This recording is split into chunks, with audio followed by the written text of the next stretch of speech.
From left, Senator Orrin Hatch, the chairman of the Finance Committee, with Treasury Secretary Steve and Gary D. Cohn, the National Economic Advisor, gathered for a meeting on tax overhaul legislation at the Capitol on Thursday.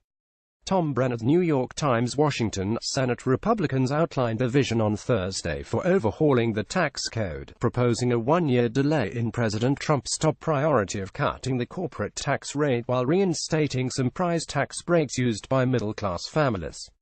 The Senate bill differs significantly from the House version approved by the Ways and Means Committee on Thursday. It would preserve some popular tax breaks, including ones for mortgage interest and medical expenses, and would maintain a bottom tax rate of 10% for lower earners. But it would also jettison the state and local tax deduction entirely and delay the enforcement of a 20% corporate tax rate until 2019, which could rankle the White House and mute the economic growth projections that Republicans are counting on to blunt the cost of the tax cuts. The disparate bills show the competing pressures that Republican lawmakers are facing and the calculations that Senate and House leaders are making to ensure passage of the bills through the respective chambers. While both bills share the main priorities of cutting corporate and individual taxes, they diverge on matters of high political sensitivity, particularly for vulnerable House Republicans from high-tax states and for Senate Republicans concerned about adding to the federal budget deficit. Senate staff members said the draft would require changes, likely major ones, to survive procedural rules that allow it to pass on a party line vote. Those changes could include setting some of the tax cuts to expire after a period of years. A retiring Senator, Jeff Flake, Republican of Arizona, raised concerns that the legislation could add more to federal deficits. "I remain concerned over how the current tax reform proposals will grow the already staggering national debt," Mr. Flake said, by opting for short-term fixes while ignoring long-term problems for taxpayers and the economy. Senators Mike Lee, Republican of Utah, and Marco Rubio, Republican of Florida, said the bill did not go far enough in increasing the child tax credit, which rose to $1,650 per child in the Senate version, from $1,600 in the House bill, and would now be available to families making up to $1 million a year, a leap from a current income limit of $110,000. "The Senate is not going to pass a bill that isn't clearly pro-family," they said in a joint statement, "so we look forward to working with our colleagues to get there." Stock stumbled on the news that the corporate rate cut may be delayed. The Standard & Poor's 500 stock index fell 0.4% and the Nasdaq 100 slipped 0.5%. The street definitely felt like there was some connection between tax policy and the market reaction, which was pretty severe, said Les Fund Leader, a portfolio manager at E-Squared Capital Management in New York. FreedomWorks, a conservative advocacy group, called the Senate's plan to delay the corporate tax cut unacceptable. Still, several business groups and Republican leaders applauded the movement in both chambers. The influential National Federation of Independent Business, which represents small businesses and had opposed the House bill, reversed course and said it backed both an amended House bill and the Senate version. Other groups shook off the delayed rate cut and embraced the Senate plan. "It's been a week of remarkable progress," said Michael A. Steele, a former House leadership aide who is a managing director for Hamilton Place Strategies, a consultancy in Washington. Republican leaders expressed optimism that they could quickly address concerns and resolve the competing political pressures facing the lawmakers in the Senate and House. "This will be met with Senate consternation and all kinds of things," said Representative Peter Roskam of Illinois, who oversees the Ways and Means Tax Policy Subcommittee.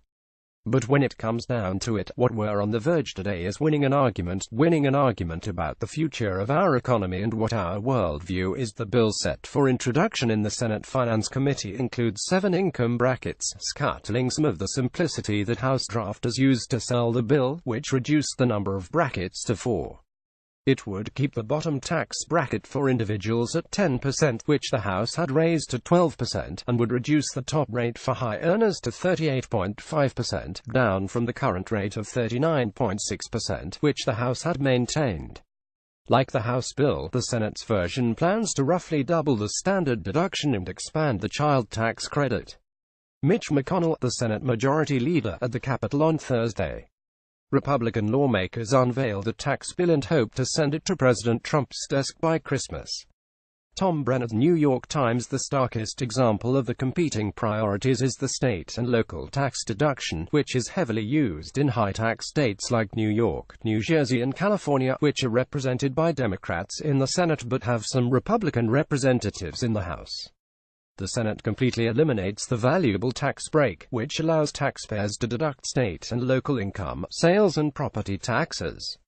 The House bill would still allow individuals to deduct property taxes up to $10,000. Some House Republicans have already rejected that limitation as too strict, and the Senate's complete elimination could further spook those members whose political future could be imperiled if they pass a plan that actually increases the constituents' tax bills. Every state should be a winner in tax reform, and, in my opinion, that would not be the case if the Senate view were to prevail, said Representative Leonard Lance, Republican of New Jersey. I'm not voting for the $10,000, so I'm certainly not voting for zero, Mr. Lance said. The bill would add $1.5 trillion to federal budget deficits over a decade, without accounting for additional economic growth it might spur, according to the Joint Committee on Taxation. But Senate staff members suggested that the Finance Committee would need to make changes to ensure it does not lose revenue after 10 years, and thus stays in compliance with the procedural rules that would allow the bill to pass on a party-line vote. In another significant departure from the House bill, the Senate would not create a special, lower top rate for so-called pass-through entities, which are businesses whose profits are distributed to their owners and taxed as individual income. Instead, the Senate would create a 17.4% deduction on income taxes for pass-through owners of all income levels, effectively cutting rates both on rich owners and on middle-class small business owners who would not have benefited from the House's original lower pass-through rate. For service-providing pass-throughs, it would phase out that benefit for individuals with income above $75,000 and for married couples with income above $150,000.